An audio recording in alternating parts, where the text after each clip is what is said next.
Salut les gars. Bon bah oui, vous voyez, on est arrivé à Las Vegas. Le soleil qui fait plisser un peu les yeux.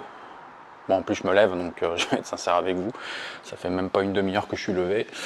Donc on va aller faire notre deuxième session aujourd'hui. Je suis arrivé il y a 2 jours. Donc je suis arrivé dans mon nouveau logement pour 3 mois. Donc vous voyez, il y a une belle télé. Il y a une belle pièce de vie en fait, c'est plutôt sympa. Donc comme je vous le disais dans une précédente vidéo, je paye ici 1200$ pour ça. Donc au final, je pensais que c'était chez l'habitant, mais c'est pas chez l'habitant. Donc ça, c'est vraiment cool. C'est avec des autres personnes donc, qui viennent également. Et voilà donc ma chambre. Donc la chambre. Voilà, il n'y a rien, il y a un petit truc là. Il n'y a pas de télé, mais bon, c'est pas plus mal. Comme ça, en fait, quand je rentre, je dors tout de suite. Donc là, aujourd'hui, je vais faire ma deuxième session, comme je vous disais. La première session, donc, c'est plutôt bien passé. On a joué de la 2-3, j'ai joué 8h20. Donc là, vous voyez les stacks, en fait, il y a eu une petite modification de stack. Ça n'a pas été une grosse journée. Hein. Ça a été une journée donc, à 457$ pour 8h20. Donc c'est quand même correct sur la 2-3, c'est pas mal. Allez, je vous emmène avec moi donc, pour ma deuxième session. Donc, je ne sais pas encore aujourd'hui si je vais faire de la 2-3 ou de la 3-5. Donc là, vous voyez, je suis dans un quartier résidentiel. J'ai à peu près 20 minutes de marche pour arriver au casino. Et ça me permet aussi de me préparer mentalement tout de suite avant la session, de réfléchir un peu à me positionner mentalement, je veux dire. Donc ouais, je vous disais que je voulais me positionner mentalement puisque voilà, un peu comme la plupart des joueurs, je vais prendre mes décisions rapidement si je laisse le naturel agir. Et c'est vrai que j'aime avoir un peu plus de réflexion, donc essayer de prendre un peu plus mon temps. Et c'est vrai que ça, j'ai besoin d'y penser avant. Donc voilà, c'est là-dessus déjà que je me prépare. Et donc par la même occasion, essayer de gérer aussi mon agressivité, puisque là je sais que je suis à Vegas, que les joueurs foldent peut-être un peu plus facilement que les autres endroits où je vais jouer. Donc à ne pas trop non plus surbluffer. Ça, il faut vraiment que j'y prenne garde, parce que parfois en fait voilà, la limite entre le bon bluff et le spew, elle n'est jamais loin en fait. Donc voilà, faire aussi attention à ça. Donc voilà, on est arrivé au South Point, donc je vais aller faire ma session. Petit bad beat de la journée, j'ai oublié ma veste, donc voilà, ça c'est un peu con parce que du coup en fait c'est soit je retourne à la maison et j'ai 40 minutes de marche, soit j'y vais en warrior à essayer de jouer sans. Et à mon avis je vais pas tenir bien longtemps. Donc j'ai décidé de prendre l'option warrior. On va voir ce qui se passe. Allez. Yeah. Yeah. Did you move inside? It's so loud in there. Wow. 15. Wow. Yeah.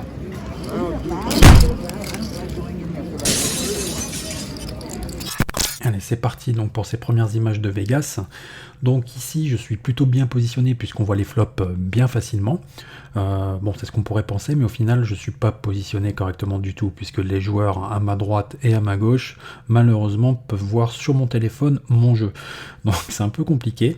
Je vais donc changer de place. Mais avant de changer de place, donc on va parler rapidement de ces coups qui sont pas très intéressants.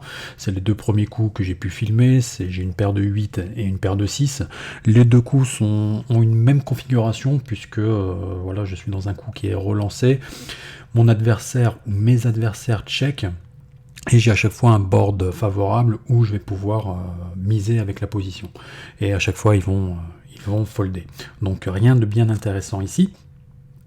On va voir donc que je vais donc gagner ces coups facilement. Là sur le dernier coup 8-9-9, ça a été relancé à 15, j'ai 2 adversaires, j'ai juste eu à mettre 30 derrière pour prendre le pot sereinement.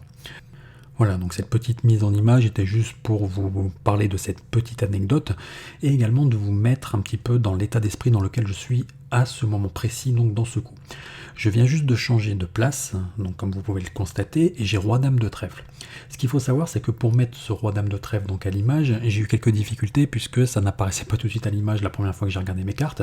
Et donc du coup, j'ai relevé plus haut mes cartes pour qu'on voit bien sur le téléphone roi-dame de trèfle.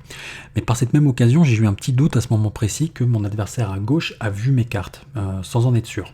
Voilà, donc je débuterai ce coup un peu parasité dans la tête, ça ne m'empêchera pas de relancer à 15, et comme vous pouvez le constater, mon adversaire à gauche donc a turbo call, il a call vraiment à la vitesse de la lumière, il a payé donc 15, il a un tapis de 1000$, donc à peu près, j'ai pas trop d'infos sur lui à ce moment précis du coup. Donc on va attendre patiemment le flop, et le flop est plutôt bon pour moi puisqu'on a roi 2 7, donc avec un tirage pique quand même, et je vais décider de ces bêtes à 20. Encore une fois, donc mon adversaire décide de call vraiment très vite, et donc à ce moment précis je me pose encore la question s'il a vu mon jeu ou pas. Le turn donc sera un 5. Alors là je vous ai mis 5 de cœur, mais c'est une erreur de ma part, hein, c'est pas un 5 de cœur, il y avait juste le tirage pique. Et donc je continue à miser, donc je mets 35. Là sur ce coup, donc là je vois mon adversaire qui commence à réfléchir et je vois qu'il a envie de me surrelancer, mais il ne le fait pas, il ne va pas le faire. Alors du coup ça me pousse encore plus dans moi, ma crainte, c'est qu'il ait vu mon jeu et qu'il voulait tenter de faire un bluff. Je commence à me mettre encore des trucs dans la tête, puisque juste les coups d'avant, les adversaires, vous pouvez voir mon jeu. Donc là je décide de check pour le contrer, juste faire un check call justement pour pas me faire trop bluffer, et il me met rapidement 100$. Alors là j'ai quand même les warnings qui se mettent dans ma tête. Habituellement donc sur ce type de joueur c'est toujours un fold quasiment, de mon expérience à Vegas, et c'est une main que j'ai aucune difficulté à fold habituellement à Las Vegas. Et là justement tout ce que j'ai dans la tête au niveau des parasites, à penser qu'il a vu mon jeu, que je pensais qu'il voulait me bluffer au turn et tout ça, et je colle, et au final il va me montrer 7 et 5 de carreau. Donc je perds le coup. Ce coup est pas intéressant, très intéressant techniquement, mais il est très intéressant je trouve au niveau de la construction mentale que vous pouvez avoir dans un coup. Ici je me pourris la tête tout seul, c'est à dire que voilà, sous couvert d'éléments qui se sont passés juste avant, je vais imaginer quelque chose qui n'existe pas forcément, et vous voyez que juste un parasite mental dans votre tête ne vous permet pas de réfléchir correctement à la suite du coup. Et ça c'est vraiment, là ça a été le cas précis pour cette raison-là, mais au final on a énormément de raisons durant les sessions qui font que on est dans ces schémas-là psychologiquement. Alors ici donc j'ai eu As-Valet, et donc j'ai relancé à 30 sur un pot qui était où il y avait une option, donc à 6 et qui avait été payé, donc il y avait déjà 17 dans le pot. J'ai décidé de relancer à 30 pour prendre le coup tout de suite. Alors le coup est pas intéressant non plus, mais c'est en finale pour vous montrer un peu la réalité de ces sessions. Vous avez pu voir un petit peu donc sur les profils, et là je vais vous le mettre encore, donc avec mon 6 et 7, que les profils sont plutôt vieillissants à cette table, et du coup c'est vrai que c'est pas des gamblers quoi, donc c'est des tables là où il faut grind, il faut prendre une multitude de petits pots pour espérer gagner de l'argent. Si vous attendez en fait les mains, vous allez jamais faire beaucoup d'argent sur ces tables là. Donc là il y a vraiment une adaptation à faire, mais quand je parle des mains, c'est pas toujours en étant agressif, il faut aussi faire attention à sa fréquence, comme par exemple ici où j'ai juste call 3 après avoir un open à 3 de la personne de 70 ans, et tout le monde a call derrière. Donc là le flop arrive, 9, 2, 3, ça check, je décide de check, j'aurais pu aussi miser, mais j'ai checké tranquillement. Là un 7 donc va sortir, et donc ce joueur va décider de miser, il va donc miser 12, derrière ça va fold, et donc moi je vais me contenter de coller tranquillement 12 sur ce coup. J'ai pas encore vraiment d'indication, vous avez vu donc il vient juste d'arriver, il est arrivé au moment que j'ai joué mon coup avec roi dame de trèfle. La seule info que j'ai, c'est que c'est quelqu'un qui a certainement fait le Vietnam, puisqu'il a des écussons du Vietnam partout. Là il va décider de check, donc je profite pour mettre une grosse mise, 35, pour essayer de prendre le maximum de value, puisque j'ai touché donc 2 paires à la river, et il va me coller assez rapidement, et donc je vais gagner ce coup. Bon voilà, le grind en fait c'est une combinaison de moments où vous allez toucher du jeu comme ici, où ça a été plutôt facile pour moi et j'ai eu un bon run out, mais aussi les cas de figure où vous allez profiter des faiblesses adverses. Mais voilà, c'est important de le signaler quand même que sur ces tables là, il faut quand même jouer pas mal de coups. Ensuite viendra ce coup, j'ai 6 et 7 de cœur au bouton, c'est un pot où il y a une option à 6 donc du joueur qui a fait le Vietnam. Il y a eu 2 calls donc à 6, ça vient à moi, je paye 6, j'ai pas vraiment d'intérêt à faire grossir le pot avec une main à tirage. Le flop est plutôt sympa puisqu'on a 8-5-2 avec un cœur. Et là donc la personne qui vient du Vietnam paye mise 21.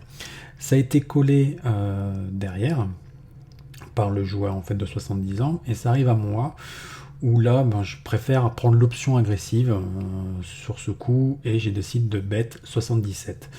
Là les deux joueurs suivants fold rapidement. Là du coup en prenant en compte le profil de ce monsieur qui est quand même en fait qui était très actif, il était assez agressif, il était assez collant, je me suis dit que c'était pas forcément une bonne option de relancer ces profils là. J'ai joué le coup peut-être un peu agressif sans trop réfléchir au final, et je me suis dit que là du coup ouais, c'était peut-être pas le profil à bluffer.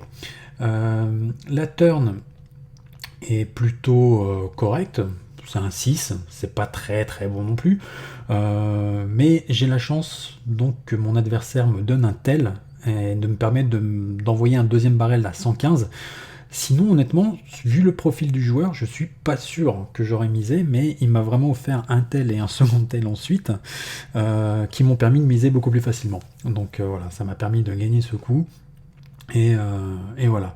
Malheureusement, ce sont les seuls coups que je peux vraiment vous montrer là à la table, parce que le gros souci que j'ai eu, c'est que j'ai eu un floor qui est venu ensuite derrière moi et qui m'a demandé d'arrêter donc de filmer. Et malheureusement, voilà, j'ai pas pu prendre d'autres images après ce coup.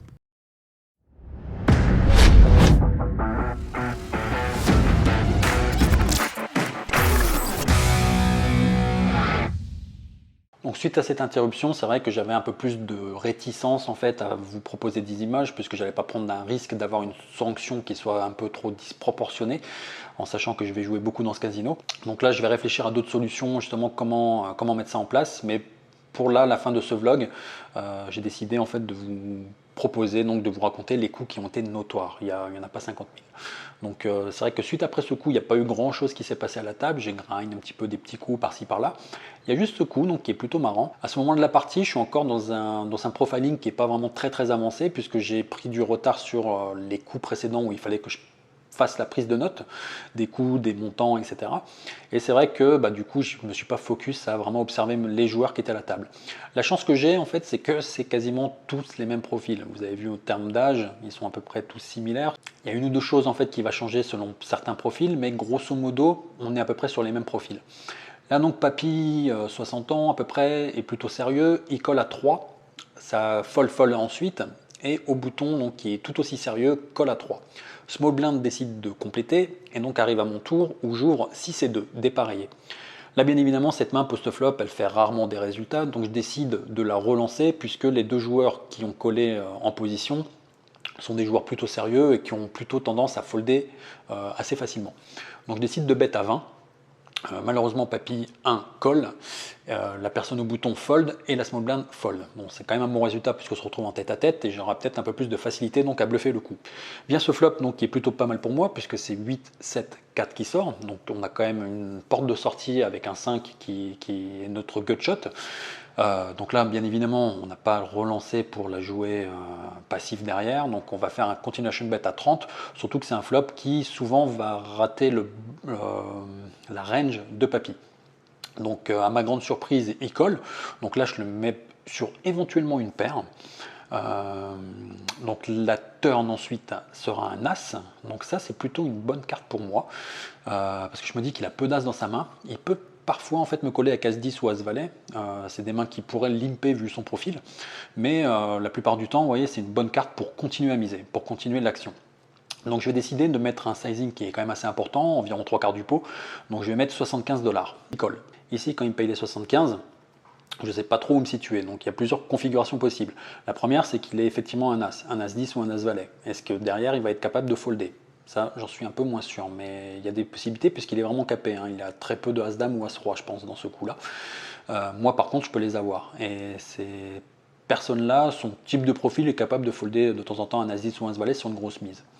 L'autre considération possible est que il commence à ne pas me croire parce que j'ai été de plus en plus actif. Donc il commence un peu à péter un câble, ce que j'appelle les papis souvent à Las Vegas. C'est vrai que quand on leur met un peu trop d'action, ils commencent à péter un câble et commencent à payer un peu par orgueil et ils ont un peu marre que vous leur marchez dessus. Donc c'est aussi une possibilité. L'autre possibilité, c'est qu'il a tout simplement une paire et qu'il ne me croit pas en fait sur un as. Il peut avoir une paire de 9 ou une paire de 10 de temps en temps qui peuvent limper dans ces positions-là quand même. À Vegas, ça se fait de temps en temps. Je l'ai déjà vu plusieurs fois. Donc voilà, c'est des considérations prises, mais pour moi il est assez capé. De temps en temps il peut avoir un brelan qui va slow player, mais encore que vraiment je pense pas, parce que là il commence à avoir des tirages couleurs, et il y a des tirages quintes quand même qui vont casser l'action. Je pense que ce type de joueur là, la plupart du temps, les relance. Donc ici on va relancer sur la river, je pense la plupart des cartes on va remettre un barrel. Donc la river, c'est cette carte que vous ne voyez pas, puisque là je vous propose un nouveau petit jeu. Ce que je vais vous dire, c'est que la mise que j'ai faite, puisque je l'avais déjà en fait annoncé au turn, je savais que peu importe la carte qui sortait, j'allais mettre une mise, et j'ai mis donc 165 $. 165 $ donc sur cette river que vous ne connaissez pas. Ce que je vous propose, c'est de mettre un petit commentaire juste en dessous de la carte que vous pensez qui est sortie. Est-ce que en fait c'est un 5, puisque a priori c'est la seule carte en fait que je vais value, que j'ai chaté, que j'ai touché un 5 et que je vais value, parce que sinon je ne value rien du tout à part ce 5. Ou est-ce que c'est une autre carte qui est sortie où je bluffe en fait totalement, donc c'est 165. Et est-ce que le papy m'a payé? Et il m'a payé avec quoi? S'il m'a payé, bien sûr. Donc voilà, à vous de me dire en commentaire ce que vous pensez du coup. Voilà, c'est histoire de changer, de vous mettre un contenu un peu plus interactif. La réponse, vous l'aurez dans les premières minutes du prochain vlog, et ça vous permettra de voir si vous étiez dans le vrai ou non, ou si vous êtes complètement planté. Donc après ce coup, il y a eu plusieurs petits coups, il y a eu un peu de grind à droite à gauche, mais ça n'a pas été vraiment très intéressant. Ensuite, donc j'ai eu faim, donc j'ai voulu aller manger. Le problème quand on va manger dans ce casino, c'est qu'on est obligé de sortir de la table et de décaver. Donc ça, c'est un peu embêtant, puisque j'avais à ce moment-là donc 793 $ devant moi. Le maximum qu'on peut mettre, c'est 600 $. J'avais rajouté 100 $ en fait durant la partie, donc j'étais gagnant de 93 $ exactement. Donc ça m'a un peu embêté, puisque derrière, quand je voulais reprendre la partie, je pouvais qu'avec que 600 $ maximum. Donc en revenant, donc je suis tombé sur une nouvelle table. Donc la table était avec un peu plus de règles, puisque là c'est la première fois voilà, que je jouais vraiment avec des règles à la table. Il y en a 3 que j'ai vraiment identifié comme règles. J'ai cavé donc à 600 à nouveau. Alors sur ma droite, donc j'ai un règle non identifié. Donc quand je parle non identifié, c'est que je ne suis pas sûr que ça soit un règle ou pas. Sur une session, parfois c'est un peu difficile. Vous avez des plays des fois qui vous disent que c'est pas un règle, mais c'est peut-être justement par rapport à ces lectures qui fait tel ou tel play, des données qu'on n'a pas forcément. Il connaît peut-être d'autres joueurs mieux que moi. Donc là, on est vraiment au cœur de la partie, et c'est vrai qu'il y a une dynamique qui s'est instaurée entre les 4 règles. Donc moi, plus les 3 règles qui étaient vraiment identifiées, et même le 5e règle en fait, où je ne sais pas toujours pas si c'est un règle ou non, mais voilà, il y a une vraie dynamique où il y a des 3 bêtes, où il y a même des 4 bêtes, ça bouge. Tout le monde fold, le règle non identifié donc recommence à relancer donc à 12 au hijack. Je décide de call avec 6 et 8 de carreau, parce que j'ai la position sur lui et que je peux jouer post-flop, et surtout que je joue une range bien différente de la sienne en théorie. Le bouton, lui, est assez inactif, donc j'ai pas trop peur de me faire sur-relancer. Par contre, il y a un 3-better, en fait, un reg qui 3-bet pas mal, mais lui, il 3-bet toujours en position en général. Donc là, ça fold. Il y a juste donc, le reg qui est plutôt serré, qui colle. Et lui, il est plutôt solide, hein, donc je le mets vraiment sur une range solide. Le flop donc, arrive, on est 3 joueurs dans le coup, et un flop magnifique pour moi, puisque c'est 6, 8, 4. Donc je flop de paire, donc je flop mon petit 2% au calme. Le reg check, le reg serré check, le relanceur initial donc check également. Je mise 25 en faisant penser que je profite de la position. Le relanceur initial colle, donc 25. La turn est un valid pick, il recheck à nouveau. Je décide de mettre un sizing plus élevé, donc je mets 65. Et il tank un petit moment, enfin, c'est vraiment léger, et il finit par call. La river est un 9. Donc là, à moins qu'il m'ait collé vraiment avec Dame 10, ou... je suis toujours devant, hein, je vois pas trop quel range je bloque quand même les brelans en fait au flop. Il n'y a que brelan de 4 vraiment qui sera embêtant. Je suis toujours devant sur ce spot. Hein.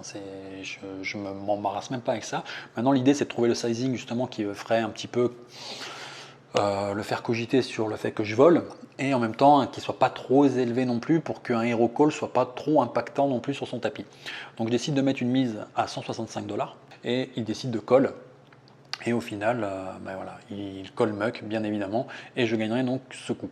Ensuite, il y a environ 2 tours qui se sont passés, et durant le dernier tour, donc avant cette main, il y a eu vraiment une énorme dynamique qui s'est créée entre 2 règles. Donc le reg qui 3-bettait énormément, qui était à 2 positions donc sur ma gauche, et le reg qui était solide, qui n'avait pas trop bougé jusqu'à là, mais qui était plutôt solide, qui était propre dans son jeu, dans les sizing, etc.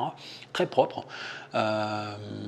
où il y a eu une dynamique de 3 bêtes, 4 bêtes. C'est-à-dire que le 3 betteur, en fait, 3 bêtes et trop, il avait une fréquence bien trop élevée pour avoir vraiment une range solide. Et du coup, les autres règles, je pense qu'ils l'ont identifié également. Donc à un moment donné, le règle solide s'est fait 3 bêtes par le 3 betteur, le 3 betteur fou, on va l'appeler, et il l'a 4 bêtes. Donc ensuite, il l'a bouffé post-flop. Et un deuxième coup, pareil. Donc 2 mains après environ, j'ai cette main, donc j'ai pair as. Ça fold juste avant moi, donc j'open à 15 UTG plus 1. Il y a un joueur donc, qui vient juste d'arriver, qui vient de poser 200, colle les 15, et donc le 3 better fou décide encore de 3 bet une énième fois. Donc il me 3 bet à 55. Tout le monde fold. Donc en prenant cette dynamique en compte, il a 370 devant lui. Là, j'estime effectivement qu'il faut que je le pousse à tout mettre, que si jamais il se refait 4 bêtes, il peut peut-être péter un câble. Il va pas se rendre compte forcément qu'il n'a pas de fold equity en fait sur moi. Et je me dis que voilà, qu'il pourrait peut-être faire cette erreur, et peut-être aussi qu'il a une grosse main, hein, à force de 3 bêtes, 3 bêtes, 3 bêtes, à un moment donné, il a peut-être aussi une vraie main. Donc bien évidemment, donc là je 4 bêtes à 150. Ça fold derrière moi, et donc bien évidemment, il décide de shove. Et donc vous voyez le résultat final de cette main où je vais faire full. De toute façon, les gens qui me connaissent un peu de la Réunion, sur un flop 2-9-2, en général je les perds jamais ces coups-là. Donc voilà pour les connaisseurs. Et voilà, on est très content. Donc du coup, ça nous fait un beau petit tapis, un beau petit cumul. Donc sur cette partie, on n'a pas joué longtemps au final, on a joué que 2 heures. Après on a continué encore un petit peu à grind, à essayer de monter encore des jetons, et ça s'est plutôt bien passé aussi, quelques coups bien sentis par-ci par-là, ce qui fait que j'ai dû gagner encore 300 ou 400 $ derrière. Le prochain vlog lui parlera de demain, puisque là il est tard et je vais aller me coucher le plus rapidement possible pour essayer de dormir un petit peu. Je vais aller me faire un petit resto avec un copain demain, on va aller se faire certainement un bowling pour digérer, et demain à 18 h j'ai un tournoi donc Survivor au Vénitian, donc c'est un tournoi à 400 $, où les 10% payés donc prendront 3400 $. Donc il y a 3000 $ à faire comme bénéfice si je fais qu'une entrée. Si je décide de faire 2 entrées, j'aurais mis 800, donc voilà, ça me fera 2600 $ de bénéfice. Donc voilà, c'est les tournois que j'affectionne en ce moment. J'ai pris beaucoup de plaisir à les faire lors du dernier séjour à Vegas, et où j'ai eu de très bons résultats, puisque j'ai été payé 32% du temps, je crois, lors de ces tournois. Et c'est vrai que là, du coup, j'ai prévu d'en faire 8 durant ce séjour, et il suffit juste que je gagne une fois, donc que je sois payé qu'une fois pour être à peu près break-even. Bien évidemment, si j'en prends 2, déjà j'ai assuré au moins 2700 $ de bénéfices, soit à peu près sur le nombre d'horaires que j'ai calculé, le nombre d'heures qu'il va me falloir pour les faire, environ entre 45 et 50 $ de bénéfices par heure jouée. Donc voilà, ça me semble très très intéressant. Donc ça c'est pareil, je vous tiendrai au courant un petit peu de ces résultats que j'ai en tournoi en parallèle, de ces 400 heures donc de cash game que je me suis programmé durant ces 3 mois. Bon, je vous remercie d'avoir suivi ce vlog, et je vous dis à bientôt avec la réponse donc du petit jeu que j'ai mis en place pour vous. Allez, à plus, ciao.